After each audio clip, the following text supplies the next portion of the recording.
बिस्मिल्लाहिर्रहमानिर्रहीम, अस्सलाम वालेकुम। प्रीवियस लेक्चर में हम लोगों ने इंडेक्स नंबर्स में सिंपल इंडेक्स नंबर और कंपोजिट इंडेक्स नंबर में अनवेटेड इंडेक्स नंबर को डिस्कस कर लिया था। वेटेड इंडेक्स नंबर में हम लोगों ने डिस्कशन की थी weighted average of price relative की। आज के लेक्चर में हम लोग डिस्कस करने जा रहे हैं वेटेड एग्रीगेट इंडेक्स, और इसमें हमारे पास शामिल है Laspeyres index number, Paste index number and Fisher index number. Lespier, Paste and Fisher index numbers. आप लोग प्राइस इंडेक्स भी कैलकुलेट करते हो और क्वांटिटी इंडेक्स भी कैलकुलेट करते हो। अब अगर बज़ाहिर इनके फार्मूलाज को देखा जाए ना, तो थोड़ा सा डिफिकल्ट लग जाता है कि इसको हम लोगों ने रिटेन कैसे रखना है, हमें कैसे याद रहेगा कि कौन सा लेस्पियर का फार्मूला है, कौन सा पास्टे का फार्मूला है। हालांकि ऐसी कोई मुश्किल बात नहीं है, आप लोग इजीली इसको अंडरस्टैंड कर सकते हैं। और वो किस तरह से, लेस्पियर आप लोगों ने याद रखना है कि लेस्पियर इंडेक्स नंबर को हम लोग बेस ईयर इंडेक्स नंबर भी कहते रहते हैं। लेस्पियर इंडेक्स नंबर या बेस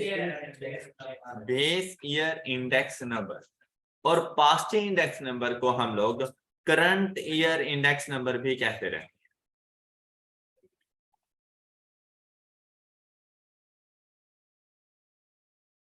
तो अगर कहीं पे वो बात करते हैं base year index number is this, तो समझ लेना कि उसने लेस्पियर आपको बताया है। और अगर वो कहते हैं कि current year index number is this, तो समझ लेना कि उसने आपको पास्ट इंडेक्स नंबर के बारे में बताया है। अब आपने ये डिसाइड करना है कि आपने प्राइस इंडेक्स फाइंड करना है या क्वांटिटी इंडेक्स फाइंड करना है। प्राइस इंडेक्स फाइंड करना है या क्वांटिटी इंडेक्स। ये बात हमेशा याद रखिएगा कि हम लोग वैसे तो price index, quantity index, wages index सब कुछ कैलकुलेट करते हैं, लेकिन जर्नली हम लोग प्राइसेस इंडेक्स कैलकुलेट किया करते हैं। जर्नली हम लोग प्राइस इंडेक्स कैलकुलेट किया, हम लोगों ने इन्फ्लेशन की तरफ जाना होता है, तो इन्फ्लेशन का पता हमें प्राइसेस से चलेगा, तो हम लोग प्राइस इंडेक्स कैलकुलेट क्या करते हैं। अब हमारे लिए इनके फार्मूलाज कुछ भी मुश्किल नहीं है। अगर आप लोगों ने प्राइस इंडेक्स कैलकुलेट करना है, तो प्राइस इंडेक्स का फार्मूला हमारे पास क्या होता है?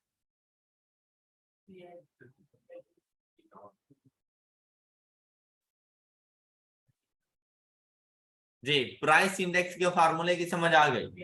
प्राइस इंडेक्स कैलकुलेट करना है तो Pn upon P0 multiplied by 100। अब वेटेड एग्रीगेट इंडेक्स में आप लोगों ने वेटेज देनी होती है। अगर प्राइस इंडेक्स है तो वेटेज दी जाती है क्वांटिटीज को, अगर प्राइस इंडेक्स है तो वेटेज दी जाती है क्वांटिटीज को, और अगर क्वांटिटी इंडेक्स है तो वेटेज दी जाती है प्राइसेस को। ये बात क्लियर? ये वो थ्योरेटिकल क्वेश्चंस हैं जो आपसे एग्जाम में पूछे जाते हैं, और स्टूडेंट्स हमें कहते हैं कि थ्योरी पोर्शन बहुत ज्यादा था। तो अगर आप लोग हमारे लेक्चर्स को गौर से सुने तो हम सारी थ्योरी यहाँ पे बता कर जाते हैं। प्राइस इंडेक्स में वेटेज क्वांटिटीज को, क्वांटिटी इंडेक्स में वेटेज प्राइस। अब बात ये आती है कि भाई कौन सी क्वांटिटीज, करंट ईयर की क्वांटिटीज या बेस ईयर की क्वांटिटीज। तो अगर आप लोगों ने लेस्पियर इंडेक्स नंबर कैलकुलेट करना है तो आप लोग वेटेज देंगे बेस ईयर को, और अगर आप लोगों ने पास्ट इंडेक्स नंबर कैलकुलेट करना है तो आप वेटेज देंगे करंट ईयर को। क्लियर? तो अब यहां पर प्राइसेस इंडेक्स के लिए वेटेज किसको दी जाएगी? क्वांटिटीज को। आपने यहां पर क्वांटिटीज ही लिखना है, चाहे कोई भी फार्मूला, लेस्पियर है चाहे पास्ट है। आपने प्राइस इंडेक्स कैलकुलेट करना है तो Pn upon P0 multiplied by 100। Price index है तो वेटेज देंगे क्वांटिटीज को, सामने क्वांटिटीज लिख रहे हैं। अब ये डिसाइड करें कि ये क्वांटिटीज कौन सी हैं। अगर आपके पास ये लेस्पियर इंडेक्स नंबर है तो ये बेस ईयर क्वांटिटीज हैं, और अगर आपके पास ये पास्ट इंडेक्स नंबर है तो यहां पर Qn डिवाइडेड बाय Qn आ जाए। क्लियर। अब यहां पर अगर आप लोग देखें तो ये कंपोजिट इंडेक्स नंबर्स में है, मतलब नंबर ऑफ कमोडिटीज एक से ज्यादा है तो प्राइसेस भी तो ज्यादा होंगी, क्वांटिटीज भी तो ज्यादा होंगी। तो इस वजह से मल्टीपल कमोडिटीज होने की वजह से हम यहां पर इसका सम ले लेते हैं और ये बन गया हमारे पास Laspeyres price index number, right. ये इसका फार्मूला है। अब देखें, अगर सपोज मैंने लिखना है पास्ट प्राइस इंडेक्स नंबर, तो मैं क्या करूंगा, P N P not Q N multiplied by, और यहां पर अब ये पास्ट प्राइस इंडेक्स नंबर बन गया है। इसी तरह से अगर आपने क्वांटिटीज इंडेक्स नंबर कैलकुलेट करना है तो फिर आप लोग क्यू एन क्यू नॉट, इसके लिए वेटेज लेस्पियर है तो पी नॉट, दो न्यूमरेटर डिनोमिनेटर दोनों में सेम है, मल्टीप्लाइड बाय, और इनका तो देखें ये फार्मूला बन गया हमारे पास। ऑल राइट, तो क्या पास्ट क्वांटिटी इंडेक्स नंबर का फार्मूला समझ आ गया? All clear? अब चलते हैं इनकी कैलकुलेशंस की तरफ। अब आई होप कि आप लोग कभी भी फार्मूला नहीं भूलने वाले। आप लोगों ने सिर्फ इतना याद रखना है कि लेस्पियर के लिए बेस ईयर और पास्ट के लिए करंट ईयर, आप लोगों ने सिर्फ इतनी बात याद रखनी है। ओके हो गया? अब जब हम लोग प्रैक्टिस क्वेश्चंस की तरफ जाते हैं, और हम लोगों ने क्वेश्चन नंबर 5 तक, क्वेश्चन नंबर 6 तक सॉल्व कर लिए थे। अब हम लोग चलते हैं क्वेश्चन नंबर 7 की तरफ। देखें, calculate Laspeyres Paasche Fisher's ideal index number for the following data with 1992 as base। अच्छा, अब देखें, आपके पास wheat flour, rice, sugar and oil, number of commodities एक से ज्यादा, कंपोजिट इंडेक्स नंबर। लेकिन अगर आप लोग यहाँ इस क्वेश्चन में देखें ना, तो आप लोगों को प्राइसेस भी बता रहा है और क्वांटिटीज भी बता रहा है। तो आप लोगों ने रहना है लेस्पियर, पास्ट और फिशर के ऊपर। लेकिन इसके अलावा कहीं पर भी आप चले जाएं, या तो प्राइसेस होती थी या क्वांटिटीज होती थी, दोनों नहीं होते थे। तो अब अगर क्वेश्चन नंबर 6 की बात करें, सिर्फ प्राइसेस होती थी, नंबर ऑफ कमोडिटीज एक से ज्यादा है, लेकिन मैं कभी भी इधर लेस्पियर, पास्ट और फिशर का नहीं सोचूंगा। क्लियर? मैं सेकंड मेथड्स की तरफ चला जाऊंगा। इसी तरह क्वेश्चन नंबर 8 को देखें, नंबर ऑफ कमोडिटीज ज्यादा हैं, लेकिन प्राइसेस के साथ मुझे वेटेज बताई गई है, प्राइसेस के साथ वेटेज बताई गई, तो मैं वेटेज एवरेज की तरफ चला जाता हूं। यहां पर आपको प्राइसेस और क्वांटिटीज दोनों गिवन होंगे। अब आप लोगों ने सबसे पहले ये आइडेंटिफाई करना है कि आपको क्या कुछ गिवन है। जैसे कि 1992 आपका बेस ईयर है, तो उसकी प्राइस ये आपके पास बन जाएगी पी नॉट।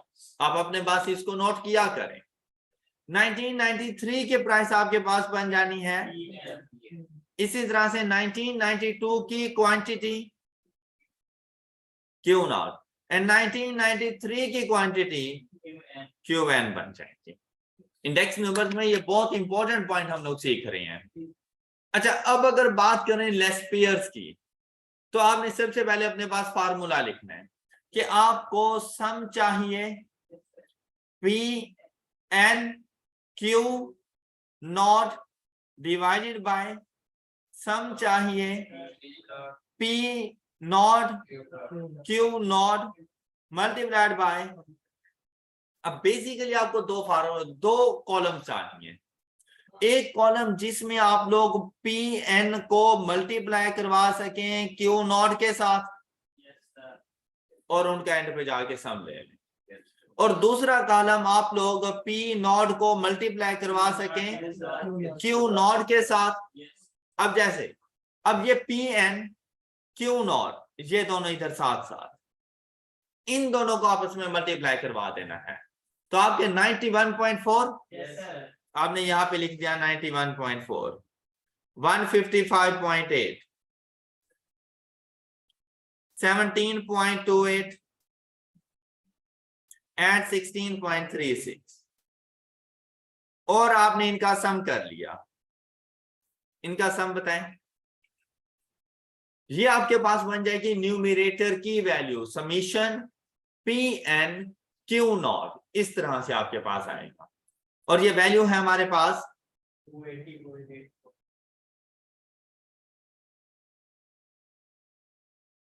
अब हम चलेंगे पी नॉट क्यू नॉट। आपने इन दोनों को आपस में मल्टीप्लाई करवाना है। 87.6, Yes sir. 141.5, Yes sir. 18.67, 10.41। अब इनका सम कर लें आप। ये आपके पास आपके फॉर्मूले में का डिनोमिनेटर बन जाएगा। इसका सम क्या है आपके पास? 58.18। यहां पे जाके पुट कर देंगे 280.84 divided by 258.18 multiplied by 100 It's all is equal to 108.77। 109। ये भी ऑप्शन पे डिपेंड करता है, 108.77 है या राउंड ऑफ करके 109 लिखा है। ये आपके पास लेस पेयर का आंसर आ गया। कोई इशू? All clear? पास्ट से कैलकुलेट कर लेंगे, जल्दी से पास्ट इंडेक्स नंबर कैलकुलेट करें।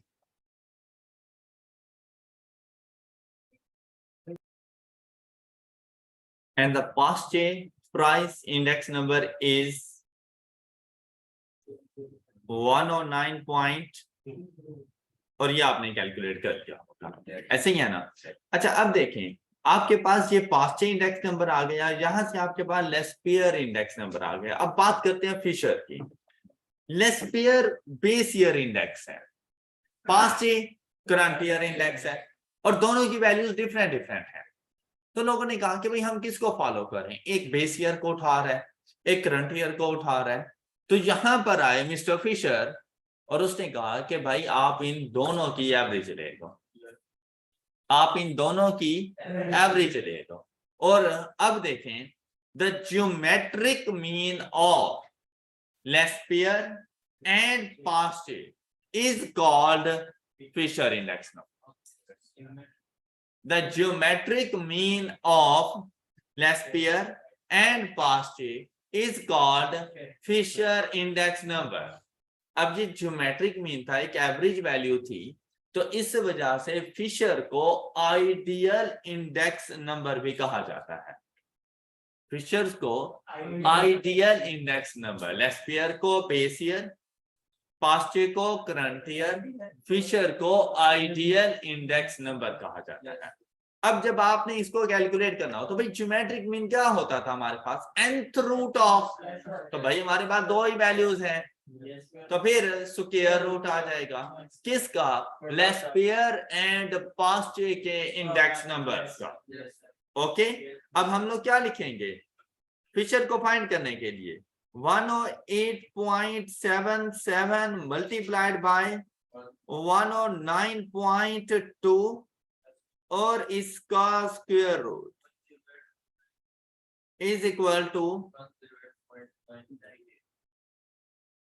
ये आपके पास आ जाएगा फिशर्स आइडियल इंडेक्स नंबर। ये बात क्लियर हो गई? अब देखें यहां पर अगर फार्मूलाज में देखें, यहाँ पे इसका फार्मूला मेंशन है कि अगर आप लोगों ने प्राइस इंडेक्स कैलकुलेट करना है तो Laspeyres price index multiplied by Paasche से price index. Quantity index find करना है तो Laspeyres quantity index multiplied by Paasche से क्वांटिटी इंडेक्स और उसका अंडर रूट। अब इन तीनों में से ना कोई से दो आपको बताकर थर्ड वन पूछा जा सकता है।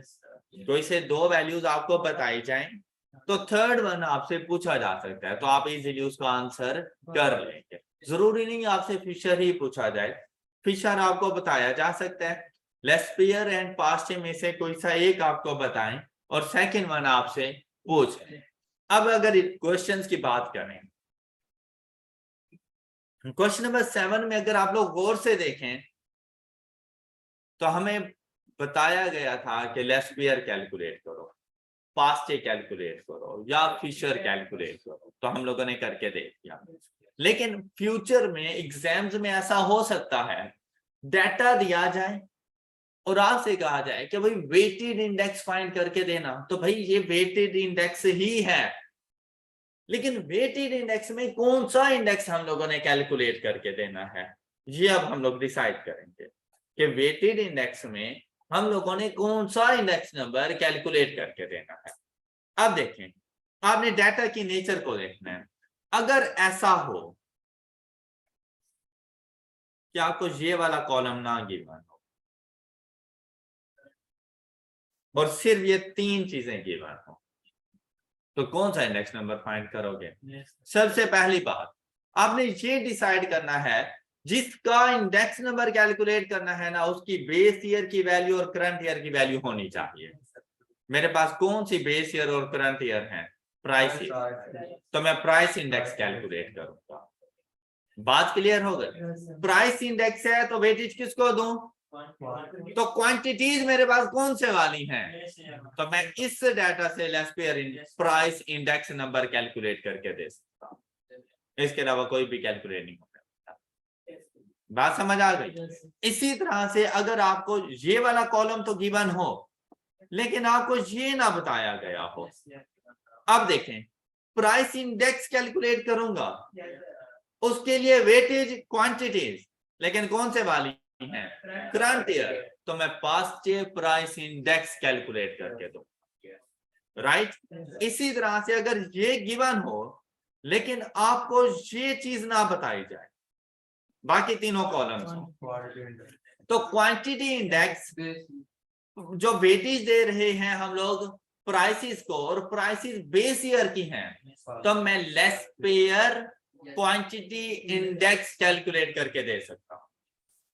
क्लियर? अब क्वेश्चन में ये चीज बताने की जरूरत नहीं है। इसी तरह से अगर आप लोगों को ये वाला कॉलम गिवन ना हो तो हम लोग पास्चे क्वांटिटी इंडेक्स कैलकुलेट करके दे सकते हैं।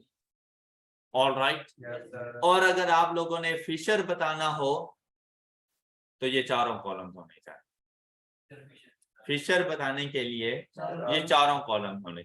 अब पता है क्या करता है कि फिशर के लिए लाजमी बात है लेस्पियर भी कैलकुलेट करो, पास्चे भी कैलकुलेट करो, फिर उनका ज्योमेट्रिक मीन लो, तो आपके काम को थोड़ा सा आसान करता है। वो क्या करता है कि भाई आपको डाटा देता है कोई सा एक नंबर कैलकुलेट करने के लिए, सपोज कि वो यूं कर देता है, ये 3 कॉलम्स आपको बता देता है। अब इसकी मदद से आप कौन सा इंडेक्स नंबर खुद कैलकुलेट कर सकते हैं? आप पास्चे प्राइस इंडेक्स कैलकुलेट कर सकते हैं। लेस्पियर प्राइस इंडेक्स वो खुद बता देगा, क्वेश्चन में गिवन होगा और पूछेगा आपसे फिशर। अब इस डाटा से तो फिशर नहीं आने वाला, तो क्या करता है वो कहता है कि पास्चे आप कैलकुलेट करो, लेस्पियर मैं बता देता हूं, लेकिन मुझे फिशर बताओ, तो आपके काम को थोड़ा सा आसान कर देता है। क्लियर हो गई है बात? गुड। अब आप लोगों ने जब भी लेस्पियर या पास्चे कैलकुलेट करना हो तो आप इस किस्म के कॉलम्स नहीं बनाएंगे और ना ही आप इतना कोई रफ वर्क करेंगे। आपने अपना सारा काम कैलकुलेटर पे करना है और आपको इंडेक्स नंबर्स मिल जाएंगे, लेकिन उसके लिए भी ना आपका समझदार होना बहुत जरूरी है। कैलकुलेटर से वर्किंग करवाने के लिए आपका समझदार होना बहुत जरूरी है। अब हम लोगों ने करना क्या है कि हम लोग पी एन क्यू नॉट को सपोज कर लेंगे x और पी नॉट क्यू नॉट को सपोज कर लेंगे हम लोग y। ये बात क्लियर? तो आप देखो फार्मूला हमारे पास क्या बन जाएगा, summation x bye summation multiplied by, अब क्या करेंगे, कैलकुलेटर पे गए, मॉड की प्रेस की, 3 नंबर और उसके बाद 2 वेरिएबल्स में जाएं। 2 की प्रेस करें। x के कॉलम में जाके लिख देना इसका न्यूमरेटर क्या, न्यूमरेटर क्या, pn q नॉट। अब आपने pn 4.57 मल्टीप्लाइड बाय 20, जो भी वैल्यू होगी खुद लिख लेगा। इसी तरह से 15.58 मल्टीप्लाइड बाय 10, 17.28 मल्टीप्लाइड बाय 1 करने की जरूरत नहीं, 16.36। ऑल राइट, अब y के कॉलम में गए, अब डिसाइड करो किसको मल्टीप्लाई करना है, p नॉट q नॉट। तो p not 4.38 multiplied by 20, clear. इसी तरह से 14.15 एंड मल्टीप्लाइड बाय 10, 18.67, 10.41, ये हमने डाटा सेव कर दिया। क्लियर है यहां तक। शिफ्ट 1 3 समीशन x 2 नंबर पे divided by shift 1 3 summation y 4 number पे is equal to multiplied by 100, 108.77। अब आप लोग रफ वर्क से बच गए। ऑल राइट, एक मरतबा पास से कैलकुलेट करो इसी मेथड से, शाबाश। आई होप कि आप लोगों ने पास इंडेक्स नंबर 109.2 कैलकुलेटर से सॉल्व कर लिया।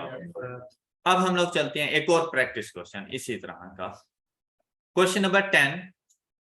और आप लोगों ने मुझे इससे इंडेक्स नंबर फाइंड करके देना है, और क्वांटिटी कंज्यूम्ड से मुराद बेस ईयर क्वांटिटी होती है, मतलब Q not.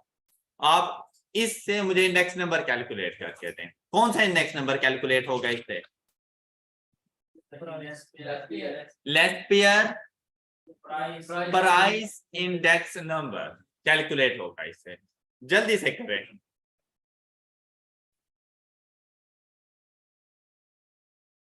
Question number 10, less pair price index number मुझे कैलकुलेट करते हैं। इस क्वेश्चन के अंदर देखिए, अब डाटा से हमें पता चला कि हम लोगों ने इंडेक्स नंबर कौन सा कैलकुलेट करना है। प्राइसेस 2015 16 दोनों गिवन, तो 2015 की प्राइस हमारे पास बन गई पी नॉट, 2016 की प्राइस हमारे पास बन गई पी एन। ये बात clear.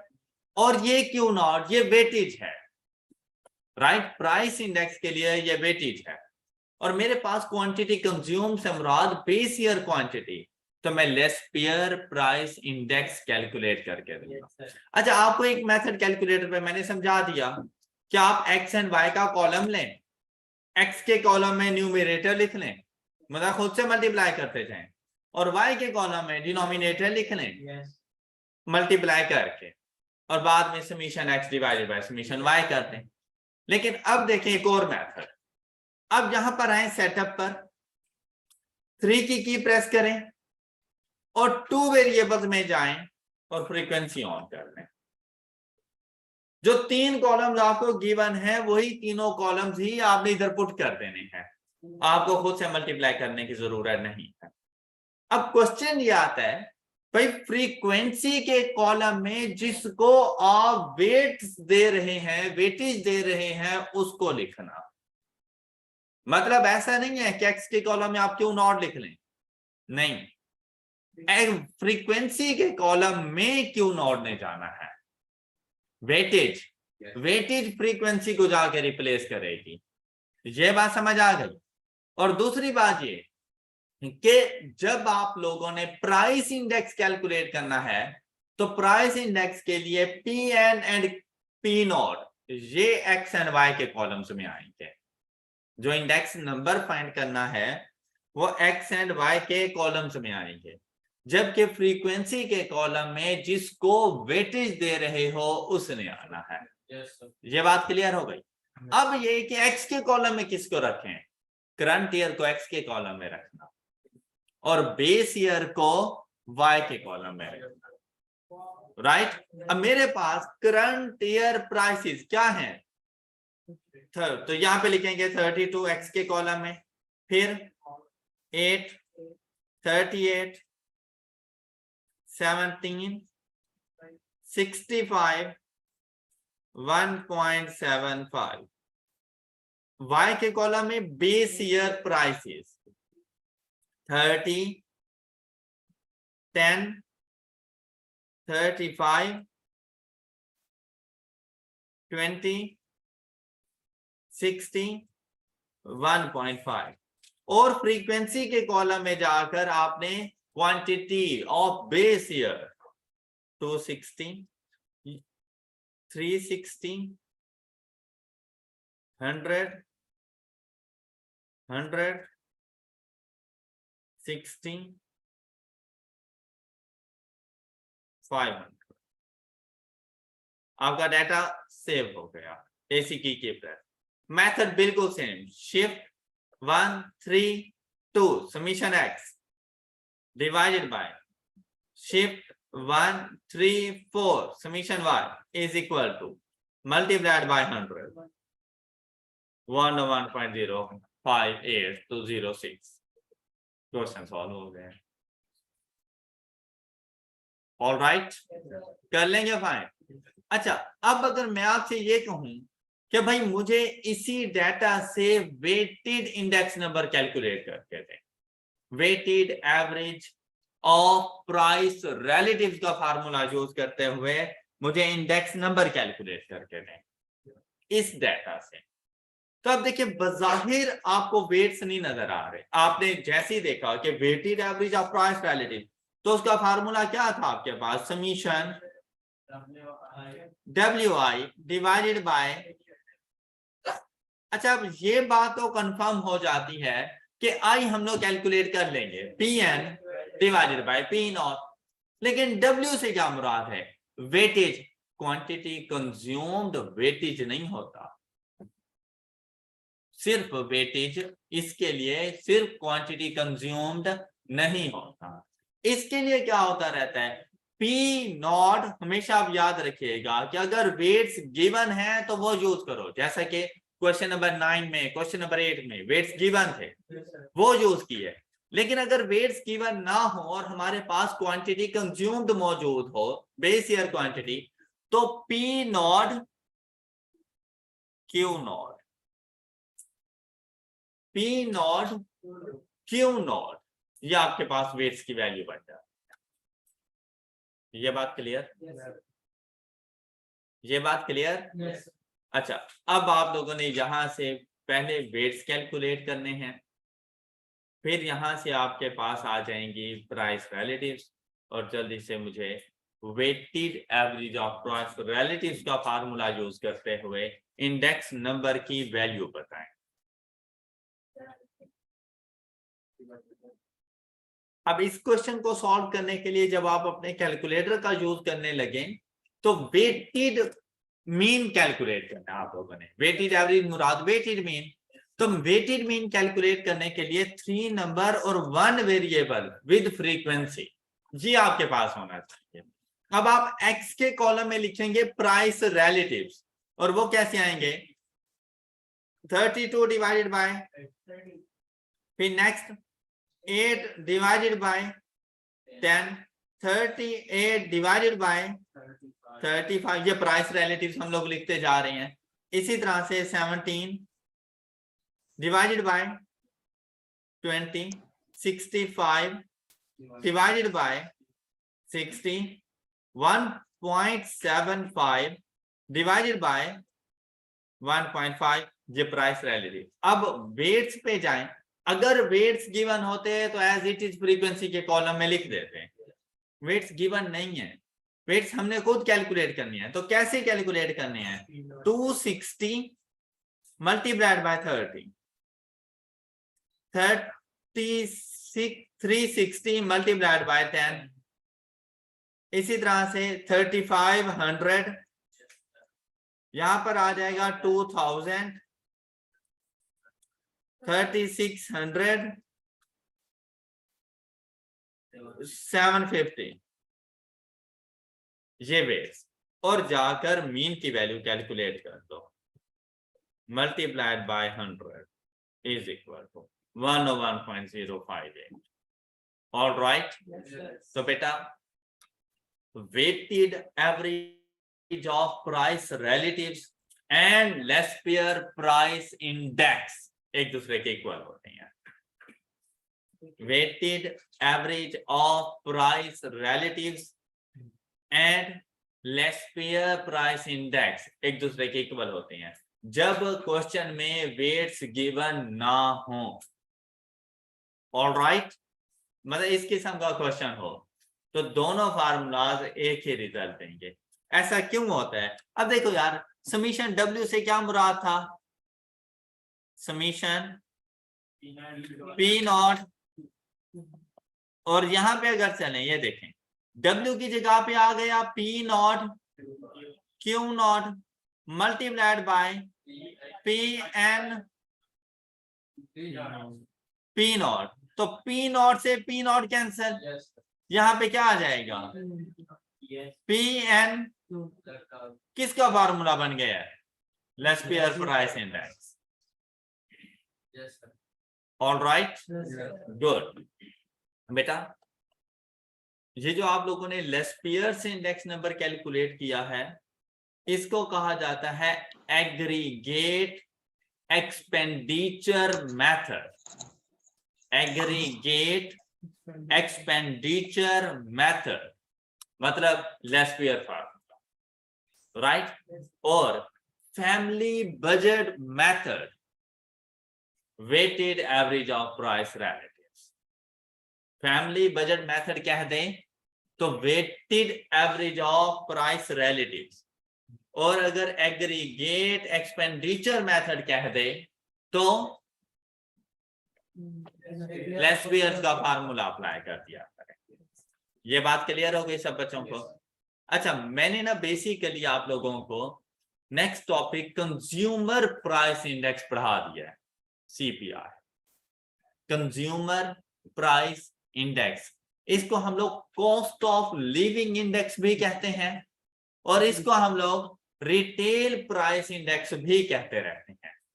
CPI, cost of living index या रिटेल प्राइस इंडेक्स, इसको कैलकुलेट करने के दो मेथड होते हैं। एग्रीगेटिव एक्सपेंडिचर मेथड मतलब लेस पेयर का formula, and family budget method मतलब weighted average of price relative. ये दोनों मेथड पढ़ा हैं। तो ये जो आपने कैलकुलेट किया है, ये आपके पास CPI आ गया, कंज्यूमर प्राइस इंडेक्स, और ये दोनों एक दूसरे के इक्वल होते हैं, डाटा पे डिपेंड करता है। ऑल राइट, कोई इशू जहां तक? अच्छा, अब CPI होता है, तो इससे पहले जो हम लोग simple and composite index number की बात कर रहे थे ना, वो था सिंपल में कि किसी एक कमोडिटी की प्राइसेस को देखो। कंपोजिट में क्या था, 2-3 कमोडिटीज को देख लो, लेकिन CPI में हम लोगों ने बेसिकली बास्केट ऑफ गुड्स को देखना होता है। बास्केट ऑफ गुड्स, अब उसमें बेशुमार जरूरियातें जिंदगी की चीजें शामिल हो जाती हैं। जैसा कि आपने अक्सर देखा होगा, जो सैलरीड पर्सन होते हैं उनको जैसे ही मंथ के स्टार्ट में सैलरी मिलती है, डिपार्टमेंटल स्टोर पे गए, पूरे महीने का राशन लेकर आते, या घर में जरूरियातें जिंदगी की जो जो चीजें होती हैं पूरे महीने के लिए लेकर आ जाते हैं। वो एक मुकम्मल उनकी बास्केट बन जाती है, उसमें हर एक चीज शामिल होती है जो कि उस मंथ में उन्होंने यूज करनी है। अब वन टाइम गए तो उन्हें वो पूरी बास्केट ऑफ गुड्स सपोज के मिली 15,000 रुपए की, पूरी बास्केट ऑफ गुड्स। अब उस 15,000 रुपए में ना ईच एंड एवरीथिंग शामिल है, उसमें इतनी सारी कमोडिटीज हैं, किसी की प्राइसेस ज्यादा बढ़ी होंगी, किसी की कम हुई होंगी, किसी की किस तरह से होंगी, किसी की प्राइसेस कांस्टेंट रही होंगी, लेकिन वो इंडिविजुअल आइटम्स की प्राइसेस को नहीं देख रहा, Yes, sir. उसके नए बास्केट ऑफ गुड्स को जाके देखना है, पूरी बास्केट। और जब नेक्स्ट टाइम गए तो सेम कमोडिटीज, सेम क्वांटिटी, सब कुछ वैसा ही, लेकिन बिल 18,000 रुपए का बन गया। तो बास्केट ऑफ गुड्स में चेंज आ गया। तो आप देखें उसका cost of living index, cost of living index number की वैल्यू इंक्रीज हो गई, लेकिन लिविंग स्टैंडर्ड डिक्रीज हो चुका है। ओके, प्राइसेस के इंक्रीज करने से आपका कॉस्ट ऑफ लिविंग इंडेक्स मतलब सीपीआई तो इंक्रीज कर जाता है, लेकिन आप लोगों का लिविंग स्टैंडर्ड डिक्रीज हो जाता है। आप लोगों की परचेजिंग पावर रिड्यूस हो जाती है, कम हो जाती है। तो परचेजिंग पावर और सीपीआई के दरमियान इनवर्स रिलेशनशिप पाया जाता है। परचेजिंग पावर और सीपीआई के दरमियान इनवर्स रिलेशन, सीपीआई मुराद कंज्यूमर प्राइस इंडेक्स, इंडेक्स से मुराद प्राइसेस का इंक्रीज कर जाना, कि अगर प्राइसेस इंक्रीज करेंगे तो सीपीआई इंक्रीज हो जाएगा, इंडेक्स नंबर ज्यादा शो होगा हमें। इंडेक्स नंबर ज्यादा हो जाए हमारी परचेजिंग पावर कम हो जाती है। तो हम लोग लिख सकते हैं purchasing power is equal to 1 upon CPI. Right, यहां तक की बात क्लियर हो गई सब बच्चों को? ये बात क्लियर? Yes, sir. अच्छा बेटा, ऊपर वाले फार्मूलाज में आपने फिशर्स, लेस्पियर, पास्चे इनको देख लिया। इसको हम लोगों ने आइडियल इंडेक्स नंबर भी कहा, आइडियल इंडेक्स नंबर। अब बात आई कि इंडेक्स नंबर बैरोमीटर होता है इन्फ्लेशन का। इंडेक्स नंबर ये जिस तरह हमें टेम्परेचर हो तो हम थर्मामीटर यूज करते हैं, ब्लड प्रेशर का मसला हो तो बीपी ऑपरेटर्स यूज किया जाता है। Yes, sir. इसी तरह से बेटा इन्फ्लेशन की कैलकुलेशंस के लिए इंडेक्स नंबर यूज होते रहते हैं।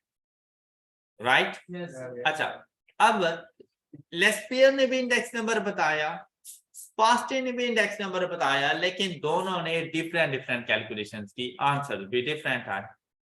तो यहां पर हमारे पास एक थ्योरेटिकल एमसीक्यूज बन जाता है जो कि आप लोगों ने याद रखना है कि लेस्पियर इंडेक्स नंबर इन्फ्लेशन को ओवरस्टेट करता है।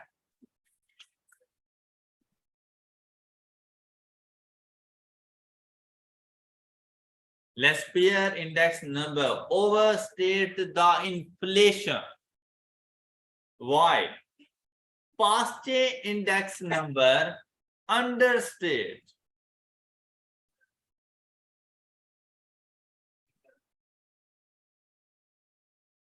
ये करंट ईयर पर होता है इसीलिए अंडरस्टेट द इन्फ्लेशन। ये बहुत इंपॉर्टेंट एमसीक्यूज हैं। Laspeyres index number overstate and Paasche index number understate. तो आपसे पूछा जा सकता है, एक तो overstate, understate, remain same option में आ सकते हैं, या ये पूछा जा सकता है which of the following index number overstates the inflation, Laspeyres, Paasche, Fisher. तो हम लोग बता देंगे ओवरस्टेट के लिए लेस्पियर एंड अंडरस्टेट के लिए पास्ट। अभी के लिए ये बात शायद आपको याद भी हो गई हो, Yes. इन फ्यूचर भूल जाओगे कि ओवरस्टेट अंडरस्टेट तो पढ़ा था, लेकिन किसने ओवरस्टेट करना है और किसने अंडरस्टेट करना है ये भूल जाओगे। तो इसके लिए आप लोगों ने एक शॉर्ट की याद रखनी है, पंजाब यूनिवर्सिटी, पीयू।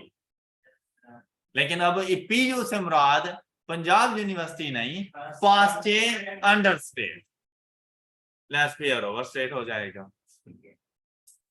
ओके, तो अगर अब ये बात याद रह गई ना, ये आपका एमसीक्यूज गलत नहीं होने वाला, अब ये ठीक होगा हमेशा के। अब आप बगैर इसको पढ़े भी चले जाओगे ना, एग्जाम में बैठे ये क्वेश्चन आ जाए, आपको ये बात याद आएगी कि सर ने कुछ बोला था। Yes, sir. Okay, past understate, ना के पंजाब यूनिवर्सिटी। ऑलराइट, उसके बाद बेटा हमारे पास आता रहता है वैल्यू इंडेक्स। वैल्यू इंडेक्स अब देखिए भाई, वैल्यू मुराद प्राइसेस, कैलकुलेट प्राइसेस इंडेक्स करना है, PN डिवाइडेड बाय PN। मुझे एक बात बताएं भाई, अगर आज आप कोई क्वांटिटी परचेज करने जाते हैं, आज अगर आप लोग कोई भी क्वांटिटी परचेज करने के लिए जाते हैं, तो उस क्वांटिटी को आज की प्राइसेस से मल्टीप्लाई करूं और वैल्यू बनेगी, या पास्ट की प्राइसेस से मल्टीप्लाई करूं? मतलब मैं उसे ये तो नहीं कह सकता ना कि भाई मुझे 10 यूनिट्स ऑफ अ प्रोडक्ट चाहिए, लेकिन इनको मल्टीप्लाई पिछले रेट से करो। तो आप वो जब बिल बनाने लगेगा, वो आज की क्वांटिटी को मल्टीप्लाई आज के रेट के साथ करेगा। ये बात क्लियर? Yes. अच्छा, आप लोगों ने ना पास्ट में क्रेडिट पर कुछ गुड्स परचेज की थी, पास्ट में क्रेडिट पर कुछ गुड्स परचेज की थी, आप लोगों ने ना 20 यूनिट्स परचेज की है। आज आप उसको पैसे देने के लिए गए, क्वांटिटी है पास्ट की, वो मल्टीप्लाई आज के रेट के साथ कर दे, क्या करेगा? पास्ट के रेट के साथ मल्टीप्लाई करेगा। ऐसे ही है ना? Yes, sir. तो वैल्यू हमेशा ऐसे ही बनती है। तो मैं ये कह दूं, current year value divided by base year value, current year value divided by, तो करंट ईयर की वैल्यू कैसे आएगी? PN multiplied by QN। और बेस ईयर वैल्यू कैसे आएगी? P0 multiplied by Q0। तो अगर नंबर ऑफ कमोडिटीज ज्यादा हैं तो सम के साइन लगा दें और आपके पास बन जाएगा वैल्यू टैक्स। बहुत कम पूछा जाता है, लेकिन पूछा जाए तो आपको पता हो, value index is summation PN QN divided by summation P0 Q0 and multiplied by 100। All clear? Yes, sir. कर लेंगे calculate? Sure. That's all for today. अपना बहुत सा ख्याल रखिएगा, नेक्स्ट लेक्चर में मिलेंगे। अल्लाह हाफिज।